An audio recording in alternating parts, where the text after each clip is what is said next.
Hello everyone, welcome to my YouTube channel. I hope आप सब अच्छे होंगे। आई होप आप सबका नेट का गेट का एग्ज़ाम काफ़ी अच्छा गया होगा। तो आज की वीडियो में हम गेट 2022 में लीनियर अलजेब्रा के जितने भी क्वेश्चंस आए थे उन सब का सॉल्यूशन देखेंगे। Clear.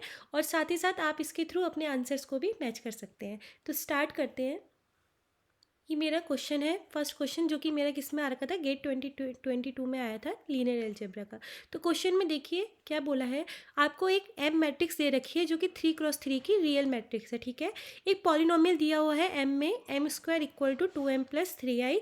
If the determinant of m is -9। आपको एक चीज़ और दे रखी है कि m का डिटर्मिनेंट क्या है, -9 है। तो आपको बताना है कि m का ट्रेस क्या होगा। ये NAT टाइप का क्वेश्चन था, इसमें आपको ऑप्शंस नहीं थे।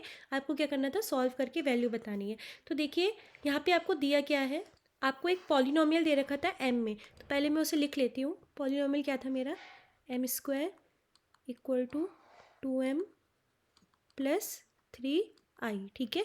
फिर दूसरी चीज़ क्या देखिए, मुझे डिटर्मिनेंट ऑफ m बता रखा है जो कि मेरा -9 है। तो आपको बताना था कि इसका ट्रेस क्या होगा। तो देखिए जब भी हम क्या करते हैं, आइगन वैल्यूज़ पढ़ते हैं, ठीक है, तो आपने 3 तरीके के पॉलिनोमियल पढ़े होंगे। एक कैरेक्टरिस्टिक पॉलिनोमियल, एक मिनिमल पॉलिनोमियल और एक एनिलेटिंग पॉलिनोमियल। तो जो भी मुझे ये मैट्रिक्स में पॉलिनोमियल मिलता है तो मैं इसे क्या कहती हूँ, एनिलेटिंग पॉलिनोमियल। आपको पता है कि एनिलेटिंग पॉलिनोमियल क्या करता है, जो भी आपका मिनिमल पॉलिनोमियल होता है वो एनिलेटिंग पॉलिनोमियल को क्या करता है, डिवाइड करता है। ठीक है। तो एनिलेटिंग पॉलिनोमियल से हमें क्या कर सकते हैं, एक आइडिया मिल जाएगा कि मिनिमल पॉलिनोमियल आपका क्या हो सकता है। तो सबसे पहले मैं इसको सॉल्व करती हूँ। तो मैं इसे, जब आप एनिलेटिंग पॉलिनोमियल को सॉल्व करेंगे इक्वेशन में, तो आपको क्या मिलेगा, x² इक्वल टू 2x+3। ठीक है। तो x² -2x-3 इक्वल टू 0। तो फैक्टर कीजिएगा इक्वेशन के, तो आपको मिलेगा x² -3x + x-3 equal to 0। तो यहाँ पे आपको मिल गया x-3 और x+1 इक्वल टू 0। तो आपको यहाँ से दो वैल्यू मिल गई, एक मिल गई 3 और एक क्या मिल गई, -1। ठीक है। तो ये अगर आप इसे आप यहाँ पे देखेंगे तो आपको क्या पता चल जाएगा कि यहाँ पे कितने फैक्टर आपको मिले हैं, एक तरीके से x+x-3 और x+1। क्लियर है। यानी कि जो भी मेरा क्या होगा, मिनिमल पॉलिनोमियल होगा। अब वो मेरा मिनिमल पॉलिनोमियल किस तरीके का हो सकता है, यहाँ से आपको क्या आइडिया मिल गया कि आपका जो मिनिमल पॉलिनोमियल हो सकता है, या तो वो क्या हो सकता है, x-3 हो सकता है। क्लियर। क्योंकि x-3 क्या कर रहा है, इस इक्वेशन को डिवाइड कर रहा है। और मुझे पता है मिनिमल पॉलिनोमियल क्या करता है, मेरा एनिलेटिंग पॉलिनोमियल को डिवाइड करता है। तो या तो मेरा मिनिमल पॉलिनोमियल x-3 हो सकता है, या फिर मेरा मिनिमल पॉलिनोमियल x+1 हो सकता है, या फिर दोनों ही हो सकते हैं, x-3 इंटू x+1। क्लियर है। तो अब देखिए यहाँ पे आपको उसने क्या बताया था, आपको बता रखा था कि जो आपके डिटर्मिनेंट है वो -9 है m का। और m क्या थी मेरी, m मेरी 3x3 की मैट्रिक्स थी। तो इसकी जितनी भी आइगन वैल्यूज़ आएंगी वो कितनी आएंगी, 3 आइगन वैल्यूज़ आएंगी। ठीक है। और हमें एक फॉर्मूला पता है हमें कि जो डिटर्मिनेंट होता है वो क्या होता है, λ1, अगर 3 आइगन वैल्यू है, λ1 इंटू λ2 इंटू λ3 इक्वल टू क्या रहता है मेरा डिटर्मिनेंट, और इक्वल टू वो मुझे कितना दे रखा था, -9। अब आपको पता है कि इसके जो पॉलिनोमियल है, मिनिमल पॉलिनोमियल, वो कौन से हो सकते थे, अभी हमने चेक किया था। या तो x-3 हो सकता था, ठीक है, या x+1 हो सकता था, या फिर ये पूरा हो सकता था। ठीक है। आज यहाँ से आपको क्या आइडिया मिलेगा कि आइगन वैल्यूज़ क्या हो सकती हैं। आइगन वैल्यू अगर देखो अगर आपका मिनिमल पॉलिनोमियल ये वाला हुआ x-3, तो यानी कि आइगन वैल्यूज़ क्या हो रही होंगी, रिपीट हो रही होंगी। क्लियर है ना इतना। तो आपकी आइगन वैल्यूज़ कौन कौन सी आ गई होंगी, 3 3 3। ठीक है।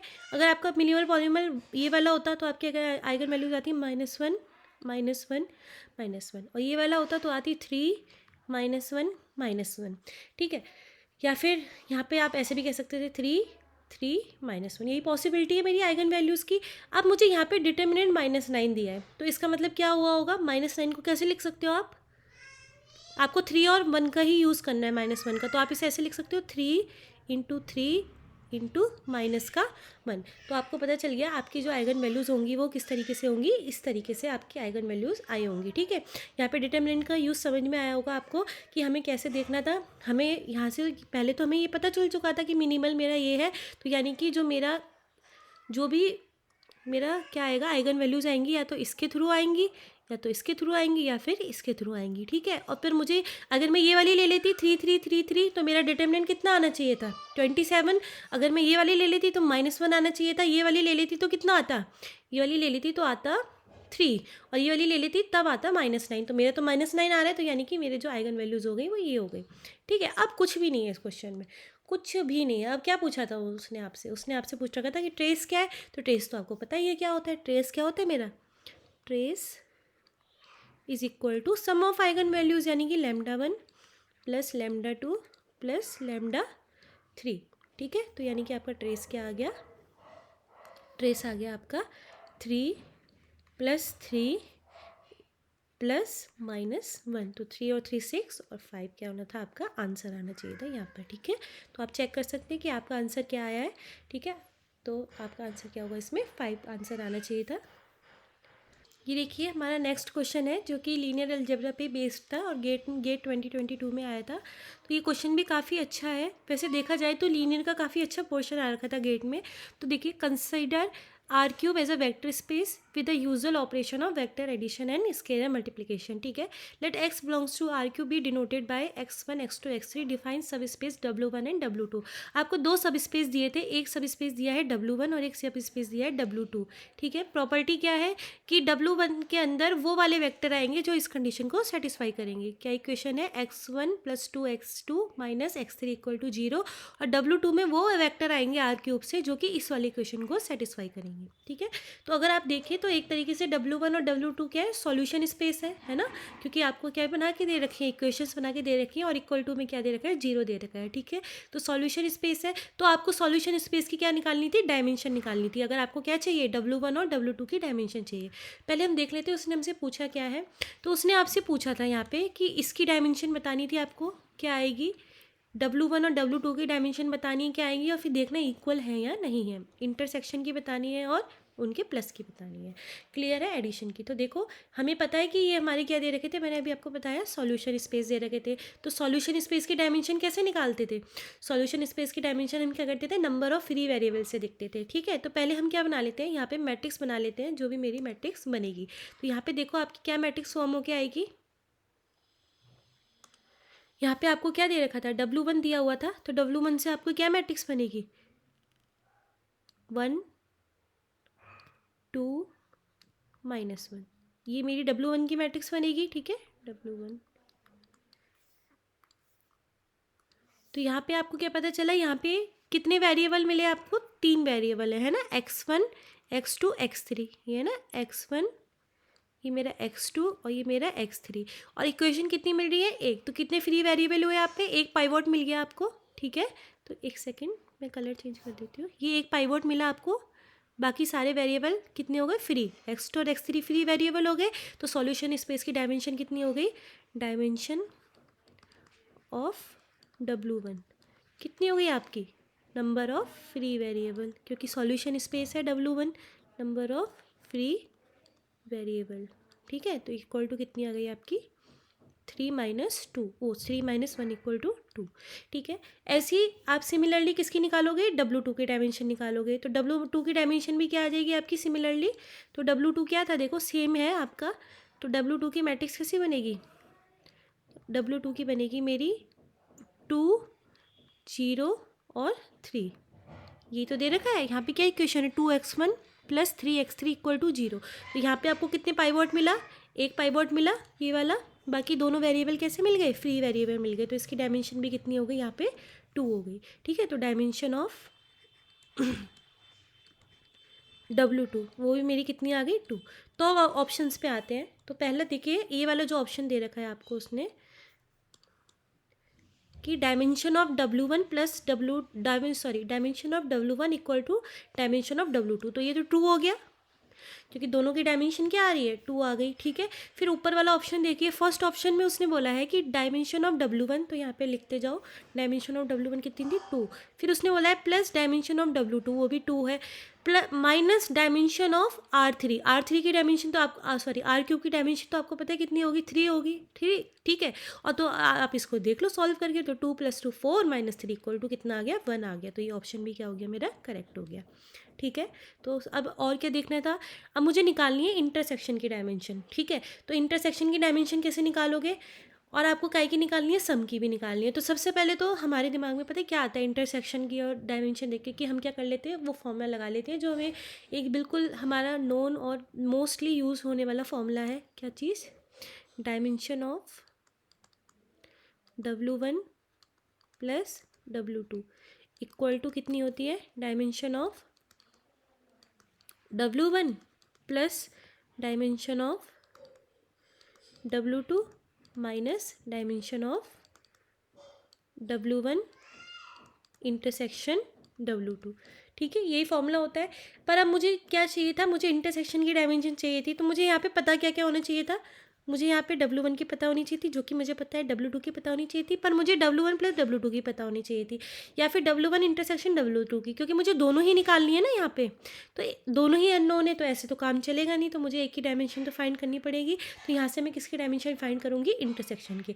अब आप देखो इंटरसेक्शन की डायमेंशन कैसे फाइंड करेंगे। सपोज करो मैंने एक वेक्टर लिया XYZ, ठीक है, जो कि मेरा किस में बिलोंग कर रहा है, R क्यूब में। मैंने लिया XYZ बिलोंग कर रहा है R क्यूब में, ठीक है। और मैंने ये माना कि जो मेरा XYZ है वो W1 में भी आ रहा है और W2 में भी आ रहा है, यानी कि इनके इंटरसेक्शन में आ रहा है। XYZ बिलोंग कर रहा है मेरा W1 इंटरसेक्शन W2 को।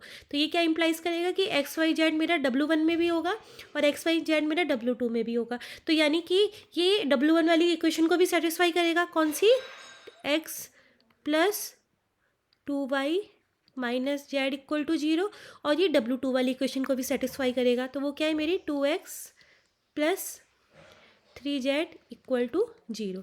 तो ये मेरा सिस्टम बनेगा। इस सिस्टम की डायमेंशन निकालनी है, ये इंटरसेक्शन के लिए यही तो सिस्टम बनेगा।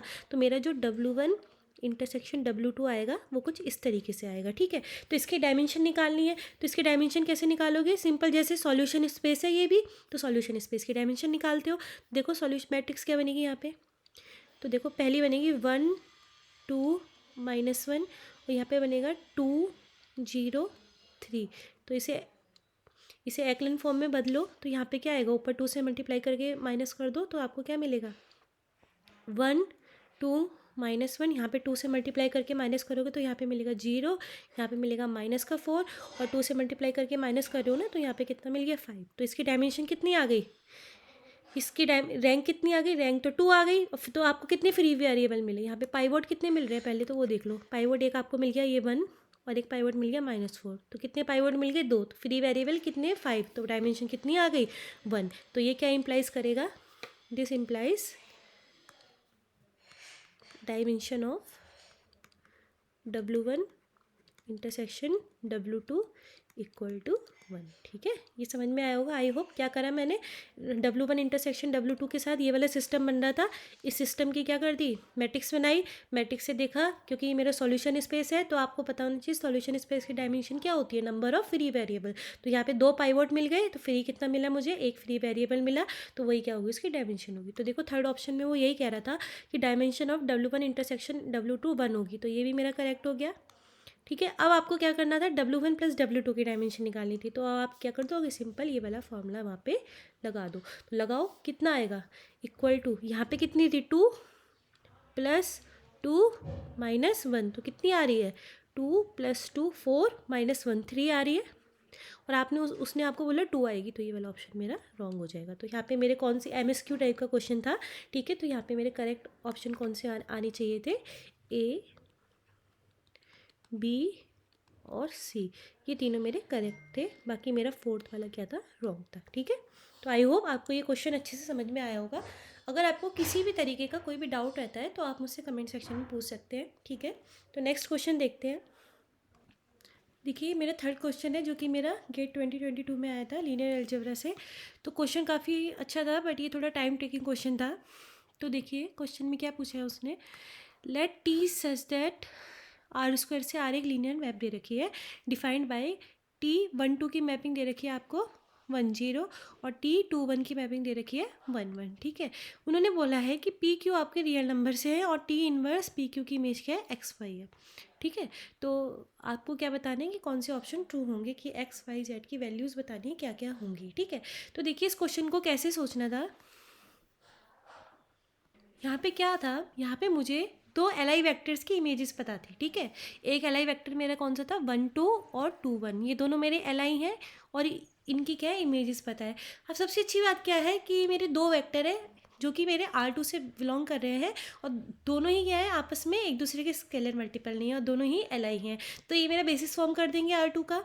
तो यानी कि R2 का मैं कोई भी एलिमेंट लूँगी वो मेरा किस में लिखा जाएगा, इसके लीनियर कॉम्बिनेशन में लिखा जाएगा, 1 2 और 2 1 के। तो मुझे यहाँ पे बताना क्या था कि अगर यहाँ पे एक तरीके से आप इसे ऐसे भी लिख सकते हो ना कि T इनवर्स PQ की इमेज बतानी थी आपने, जो कि क्या थी, एक्स वाई थी, ठीक है। तो आपको क्या बताना है एक तरीके से कि एक्स और वाई की वैल्यू क्या होगी।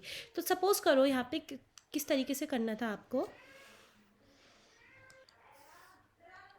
यहाँ पे अगर मैं क्या लूँ, R2 से एक वेक्टर लूँ एक्स वाई, ठीक है। तो एक्स वाई मेरा R2 से है, तो एक्स वाई को मैं क्या कर सकती हूँ, लीनियर कॉम्बिनेशन में लिखूंगी बेसिस के। तो यहाँ पे मेरे बेसिस कौन है, 1 2 2 1, तो माना इसका लीनियर कॉम्बिनेशन क्या बनता है, A 1 2 प्लस B 2 1, ठीक है। तो क्योंकि यहाँ पे मेरे क्या थे, 1 2 और 2 1 LI वेक्टर है, ठीक है, और R2 से हैं तो इनकी डायमेंशन वो डायमेंशन R2 की 2 होती है, तो दोनों क्या बना देंगे, बेसिस बना देंगे, ठीक है। अब देखो इसे सॉल्व करो। तो सॉल्व कैसे करते हैं हम, पहले देखते हैं कि क्या आएगा यहाँ पे, है ना। तो यहाँ पे देखो, यहाँ पे आ जाएगा आपका x y equal to A plus 2B comma 2A plus B, ठीक है।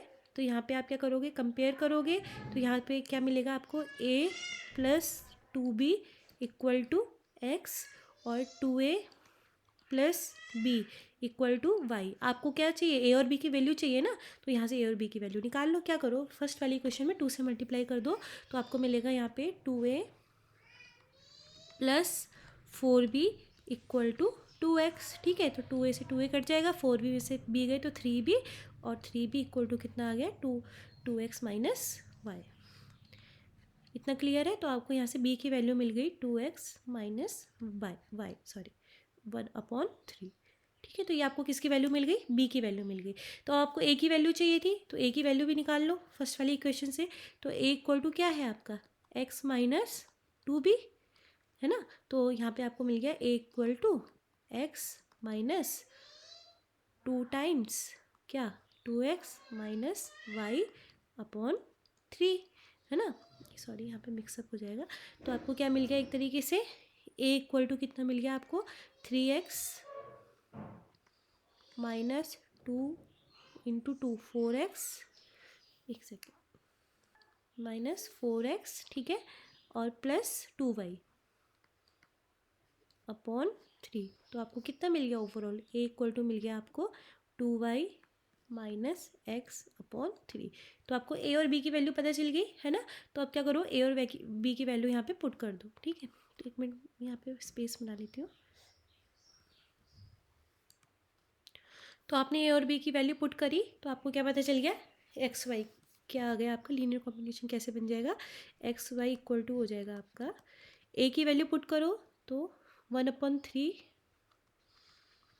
2x 2y माइनस एक्स 1,2, है ना, plus 2x minus y upon 3 2,1। ये तो मुझे लीनियर कॉम्बिनेशन पता चल गया। तो यहाँ पे क्या निकाल दो, TXY निकाल दो। तो TXY बराबर क्या होगा,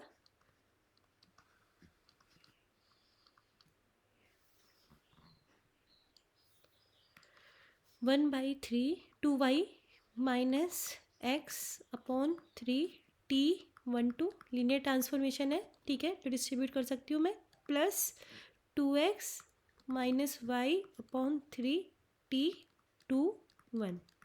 इतना क्लियर है, ठीक है। तो इसे सॉल्व कर लो थोड़ा सा, तो आपको मिल जाएगा TXY इक्वल टू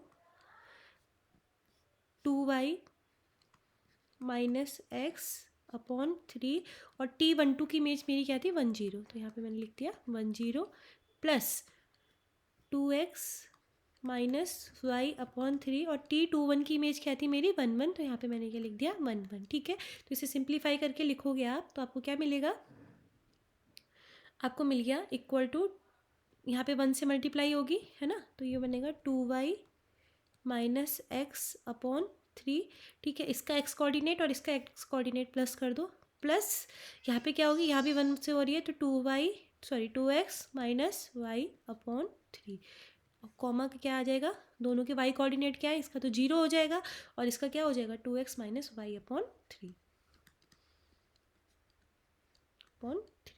ठीक है। तो ये मेरा आया सॉल्व करके। तो ये मैं यहाँ तक कोई डाउट हो तो आप कमेंट सेक्शन में पूछ सकते हैं, ये मैं इरेज कर रही हूँ। तो आप यहाँ पे और थोड़ा सा इसे अच्छे से लिखेंगे तो आपको क्या मिलेगा, T x y equal to, इसको ऐड कर लीजिए तो 2y प्लस 2y में से y गया तो आपको कितना मिलेगा y, ठीक है। और 2x में से x गया तो आपको कितना मिलेगा x, दोनों पॉजिटिव आएंगे, 2y plus x upon 3 comma 2x minus y upon 3, तो ये TXY आ गया, ठीक है। तो आपको उसने एक तरीके से यहाँ पे क्या दिया था, अगर यहाँ पे थोड़ा सा क्वेश्चन को जूम करोगे तो देखो यहाँ पे उन्होंने क्या बोला था कि T इनवर्स PQ बराबर XY, या फिर आप इसे ऐसे भी तो लिख सकते हो कि TXY इक्वल टू PQ। तो यहाँ पे मैं क्या करूँगी, देखो यहाँ पे अब मैं इसे ऐसे लिख दूँ TXY, और यहाँ पे क्या हो जाएगा इक्वल टू के P कॉमा Q के। क्लियर हुआ यहाँ से, ये मुझे क्वेश्चन में दे रखा था कि T inverse PQ equal to क्या है XY है, तो PQ बराबर क्या हो जाएगा T ऑफ XY। अब कंपैरिजन करो तो आपको पता चला कि आपका जो P है वो है आपका y प्लस एक्स अपॉन 3, और जो आपका Q है तो Q की वैल्यू क्या है, कॉमा Q इक्वल टू है आपका 2x माइनस वाई अपॉन 3, ठीक है। तो आपको क्वेश्चन में पूछा गया था x और y की वैल्यू पूछी थी, तो इसे सॉल्व कर लो, अब तो कुछ भी नहीं बचा क्वेश्चन में। तो 3p equal to x plus y, ठीक है, और 3q equal to 2x minus Y, ठीक है। दोनों को ऐड कर दो तो आपको मिल गया 3p plus 3q equal to 3x, तो आपको x की वैल्यू मिल गई p प्लस q, ठीक है। x की वैल्यू को पुट कर दो किसी भी क्वेश्चन में तो y की वैल्यू क्या आ जाएगी, तो सपोज पहली वाली में पुट करती हूँ तो 3p इक्वल टू हो गया मेरा p plus q plus y, तो y इक्वल टू क्या आ गया मेरा 3p minus p minus q, तो इक्वल टू हो गया 2p माइनस q, ठीक है। तो यहाँ पे आपको दोनों वैल्यू पता चल गई, यहाँ से आपको x की वैल्यू पता चली और यहाँ से आपको y की वैल्यू पता चली। तो देख लो कौन सा ऑप्शन मैच होता है। तो यहाँ पे देखते हैं, फर्स्ट ऑप्शन में दे रखा है कि x इक्वल टू है आपका, एक सेकेंड, हाँ, फर्स्ट ऑप्शन में दे रखा है कि x equal to p plus q और y equal to 2p minus q, तो x इक्वल टू तो p प्लस क्यू आ रहा है और y equal to 2p minus q आ रहा है। तो हमारा फर्स्ट ऑप्शन क्या हो जाएगा 2 हो जाएगा, ठीक है। तो हमारे x की वैल्यू हुई p प्लस क्यू आई थी और y की 2p माइनस क्यू आई थी, तो हमारा फर्स्ट ऑप्शन इसका करेक्ट हो जाएगा। तो ये भी काफ़ी अच्छा क्वेश्चन था, ठीक है। इसमें हाँ कैलकुलेशन मिस्टेक हो सकती थी, तो कैलकुलेशन देख लीजिएगा एक बार। आई थिंक मैं भी कैलकुलेशन मिस्टेक करके आई हूँ इस क्वेश्चन में, क्योंकि मेरा उस समय बी आ रहा था और अब की बार ए आया है, तो कॉन्सेप्ट यही यूज़ होना था। तो आप एक बार कैलकुलेशन देख लीजिएगा इसकी, ठीक है। नेक्स्ट क्वेश्चन देखते हैं। देखिए ये भी काफ़ी अच्छा क्वेश्चन था। क्वेश्चन है M belongs to R M cross N matrix का स्पेस दे रखा है M क्रॉस N की मैट्रिक्स का, ठीक है, with M greater than N greater than equal to 2. If rank of M equal to N, then the system of linear equation mx equal to 0 has x equal to 0 as the only solution. तो वो कह रहा है इस पर केवल trivial solution होगा, non trivial solution नहीं होगा, और एक दूसरा स्टेटमेंट और देखा है। तो पहले वाले स्टेटमेंट देखते हैं। तो पहले वाले स्टेटमेंट में आपको क्या दे रखा है, एक मैट्रिक्स दे रखी है M, ठीक है। तो जो मेरी M मैट्रिक्स है उसका ऑर्डर कितना है, M क्रॉस N का ऑर्डर है, और दूसरी चीज़ क्या दे रखी है, M ग्रेटर देन है N से और N ग्रेटर देन है 2 से। इतना क्लियर है, ठीक है। तो यहाँ पे देखते हैं, आपको बता रखा है कि rank of M equal to N है। तो देखो यहाँ पे नंबर ऑफ वेरिएबल कितने हैं, हमें पता है जब भी कोई मैट्रिक्स M क्रॉस N की होती है तो उस पर N नंबर ऑफ वेरिएबल होते हैं। तो यहाँ पे N क्या है मेरा, नंबर ऑफ वेरिएबल्स है ना। और n क्या है मेरी इक्वेशन है, m इक्वेशन है और n नंबर ऑफ़ वेरिएबल्स है। तो जो मेरी मैट्रिक्स की रैंक है यानी कि रैंक ऑफ m है वो किसके इक्वल है, n के इक्वल है, और n क्या है मेरा, नंबर ऑफ़ वेरिएबल्स के। ठीक है, तो मैट्रिक्स की रैंक किसके इक्वल आ गई, नंबर ऑफ़ वेरिएबल्स के।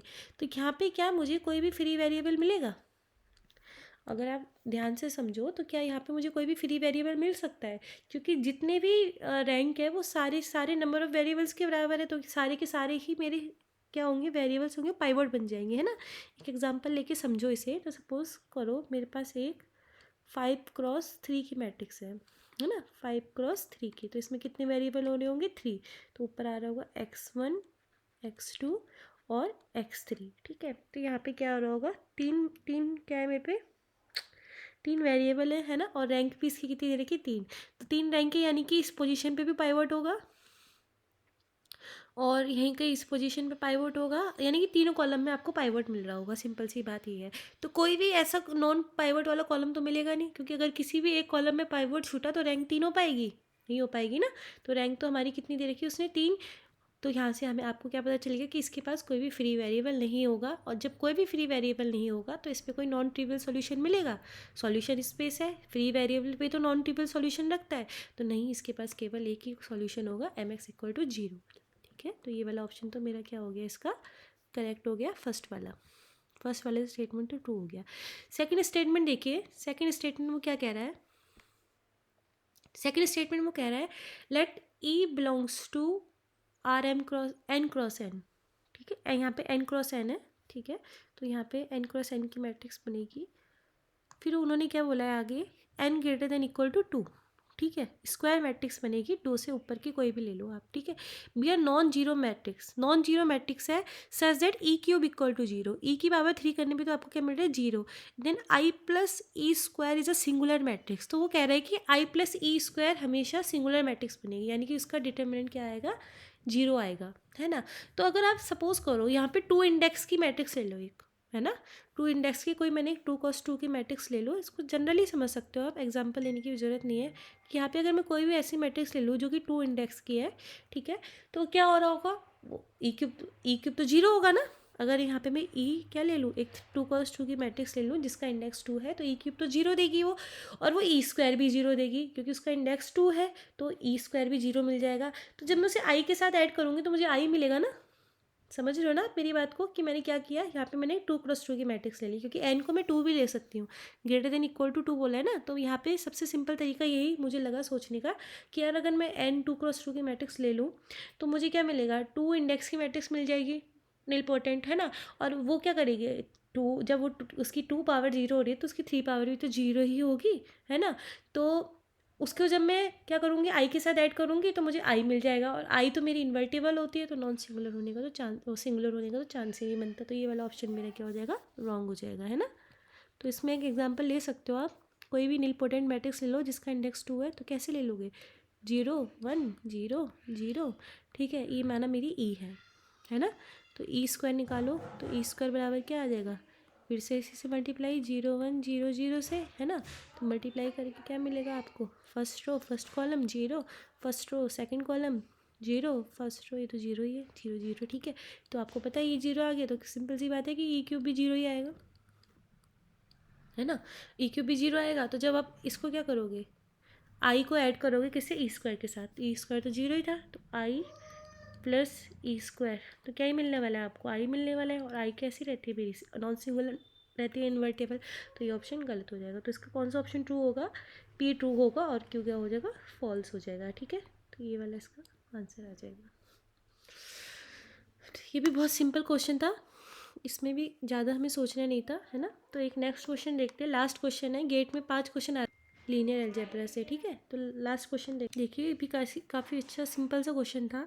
आपको कैरेक्टरिस्टिक क्वेश्चन दे रखी थी एम की, ठीक है। तो लैम्डा क्यूब जो भी है, lambda cube plus alpha lambda square plus beta lambda -1 equal to 0, जहाँ पे अल्फा और बीटा आपके सी को बिलोंग कर रहे थे, और alpha plus beta non zero था। Then which of the following statement is true, तो आपको बताना था कौन सा स्टेटमेंट इसमें ट्रू होना था। ठीक है, तो हम यहाँ पे क्या करेंगे, कैले हैमिल्टन थ्योरम पढ़ी है हमने, है ना। कैले हैमिल्टन थ्योरम क्या कहती है कि कोई भी इक्वेशन क्या करती है, मैट्रिक्स क्या करती है, अपनी कैरेक्टरिस्टिक इक्वेशन को सेटिस्फाई कराती है। ठीक है, तो देखो जब भी क्या हो मैं बताती हूँ, देखो जब भी आपको ना एम इनवर्स दिख जाए, ठीक है, तो आप क्या सोच लो, वहाँ से समझ जाओ कि जैसे ही आपको एम इनवर्स दिख गया ना, तो वहाँ से आप समझ जाओ कि कैले हैमिल्टन तो लगने वाली है। मोस्टली ये ट्रिक काम कर जाएगी आपकी। ठीक है, तो यहाँ पे मुझे एम इनवर्स दिखा तो मैं समझ गई कैले हैमिल्टन लगने वाली है। कैले हैमिल्टन क्या कहती थी कि कोई भी मैट्रिक्स अपनी कैरेक्टरिस्टिक को सेटिस्फाई करेगी, तो एम को सेटिस्फाई कराते हैं उसके कैरेक्टरिस्टिक से। एम का कैरेक्टरिस्टिक क्या बनेगा, M cube plus alpha M square plus beta M minus 1 equal to 0। ठीक है, तो ये मेरा क्या बन गया, कैले हैमिल्टन लगा दी मैंने यहाँ पे। ठीक है, अब क्या करेंगे, जितने भी आप ऑप्शंस देख रहे होंगे तो ऑप्शंस में मोस्टली एन इनवर्स तो यूज़ हो ही रहा है ना, तो एन इनवर्स निकालते हैं यहाँ से। तो देखो ये बनेगा आपका M cube plus alpha M square plus beta M equal to 1 sorry identity आएगा ना, मैट्रिक्स से हमने इसे चेंज कर दिया ना, सॉरी ये ठीक कर लीजिएगा आप, यहाँ पे क्या आएगा, आइडेंटिटी आएगा आई इक्वल टू जी। ठीक है, तो देखो यहाँ पे एक चीज़ तो आप वैसे ही समझ गए होंगे कि एम इन्वर्टिबल है। कैसे समझ गए आप इस चीज़ को, देखो यहाँ पे आपको कांस्टेंट टर्म दे रखी है, आपका जो कैरेक्टरिस्टिक पॉलिनोमियल है वहाँ पे कांस्टेंट टर्म प्रेजेंट है। अगर इसकी ये नॉन इन्वर्टिबल कब होती, वो सॉरी नॉन इन्वर्टिबल कब होती, जब इसकी 0 एक आइगन वैल्यू होती। तो 0 क्या इसको सेटिस्फाई करेगा, जब भी आप लैम्डा इक्वल टू 0 पुट करोगे तो कभी भी इसको सेटिस्फाई नहीं करेगा। तो 0 इसकी आइगन वैल्यू नहीं है, यानी कि मैट्रिक्स क्या है मेरी, इन्वर्टिबल है। ठीक है, तो मैं इसका इन्वर्स इसको इन्वर्स से मल्टीप्लाई करा सकती हूँ। तो यहाँ पे मिलेगा आपको M square plus alpha M plus beta equal to M inverse. क्या किया मैंने, दोनों तरफ एम इनवर्स से मल्टीप्लाई करा दी। ये तो क्लियर हो गया होगा आपको। ठीक है, अब इसके ऑप्शंस पे देखते हैं मुझे कौन सा ऑप्शंस कैसे मिलना है। तो देखो इसका फर्स्ट वाला जो ऑप्शन है एम इनवर्स, सेकेंड वाला है M 1 plus beta M equal to M inverse minus alpha I, third वाला है M inverse into M inverse minus beta equal to M plus alpha I. ठीक है, अब आप क्या करो यहाँ से, या तो एक चीज़ कर सकते हो आप सिंपली, है ना, सिंपल हम क्या कर सकते हैं, इन ऑप्शंस को सॉल्व करते हैं। ठीक है, फिर देखते हैं कि कौन सा ऑप्शन क्या करता है, इस वाली कंडीशन को सेटिस्फाई करता है। ठीक है, तो अगर आप पहले वाले को सॉल्व करते हो, पहले वाले ऑप्शन को सिंप्लीफाई करोगे तो जल्दी से 2 मिनट का काम है ना। तो पहले वाले ऑप्शन को सिंप्लीफाई करोगे तो आपको मिलेगा M inverse plus beta I equal to M inverse उधर चला जाएगा आपका दोनों तरफ, है ना, एम से मल्टीप्लाई करा दोगे तो ये बनेगा M square minus alpha M. ठीक है, तो यहाँ से देख लो एम इनवर्स क्या आता है, यहाँ से एम इनवर्स आ रहा है आपका M square minus alpha M minus beta I. ठीक है, और अपना देखो एम इनवर्स क्या आ रहा था, अपना एम इनवर्स आ रहा था M square plus alpha M plus beta I, है ना। तो ये वाला तो नहीं होगा ऑप्शन। ठीक है, तो ये वाला डिस्कार्ड हो गया। इसी तरीके से सेकेंड वाला देख लो, तो सेकेंड वाला बनेगा आपका एम, ये तो मेरा गलत हो गया, फर्स्ट वाला। ठीक है, फर्स्ट के कॉरेस्पॉन्डिंग था, सेकंड के कॉरेस्पॉन्डिंग निकालो तो बनेगा M plus beta M square equal to, यहाँ पे दोनों तरफ एम से मल्टीप्लाई करा दोगे तो एम बन जाएगा और इधर क्या आ जाएगा, एम माइनस एल्फ़ा आई, है ना। ये सेकंड के लिए कर रही हूँ मैं, तो ये बनेगा आपको M square plus beta M cube minus M plus alpha I equal to 0। देख लो क्या ये यहाँ पे तो पूरी इक्वेशन ये बन गई ना। तो आप देख सकते हो क्या ये पहली वाली इक्वेशन है, तो पहली वाली इक्वेशन तो ऐसी नहीं थी, बीटा एम क्यूब टाइप का तो टर्म नहीं थी ना उसमें। ठीक है, तो ये वाला भी ऑप्शन क्या हो जाएगा मेरा, गलत हो जाएगा। अब थर्ड वाले के कॉरेस्पॉन्डिंग करती हूँ, तो थर्ड वाले के कॉरेस्पॉन्डिंग करो तो मिलेगा आपको N inverse minus beta I equal to M M plus alpha I, है ना। तो यहाँ से मिला आपको M inverse equal to M square plus alpha M plus beta I. ठीक है, तो देख लो एम इनवर्स क्या आ रहा था, M square plus alpha M plus beta I, यहाँ पे भी यही आ रहा है, तो ये वाला ऑप्शन करेक्ट हो जाएगा। फोर्थ को चेक करने की ज़रूरत ही नहीं है। तो ये भी बहुत सिंपल क्वेश्चन था। तो यही क्वेश्चंस थे मेरे जो कि लीनियर अलजेब्रा के गेट में आ रखे थे। तो आपने देखा होगा मोस्टली सारे क्वेश्चन क्या थे, सिंपल थे। एक आधा क्वेश्चन टाइम टेकिंग था, ठीक है। तो आई होप आपको वीडियो अच्छा लगा होगा और सारे के सारे क्वेश्चंस आपको अच्छे से समझ में आए होंगे। अगर कोई भी आपको क्वेश्चंस में डाउट रहता है तो आप कमेंट सेक्शन में पूछ सकते हैं। मैंने अपना बेस्ट ट्राई किया है कि सारे ही क्वेश्चन मैंने सही, मतलब सारे ही ऑप्शन मैंने आपको सही प्रोवाइड कराए हो, है ना। और मंडे तक शायद हमारी गेट के आंसर की भी आ जाएगी, तो हम वहाँ से अपने आंसर्स भी चेक कर सकते हैं। तो आई होप आपको अच्छा लगा हो वीडियो, क्वेश्चन अच्छे से समझ में आए हो। कोई भी अगर आपको डाउट रहता है तो आप मुझसे कमेंट सेक्शन में पूछिएगा। Thank you for watching.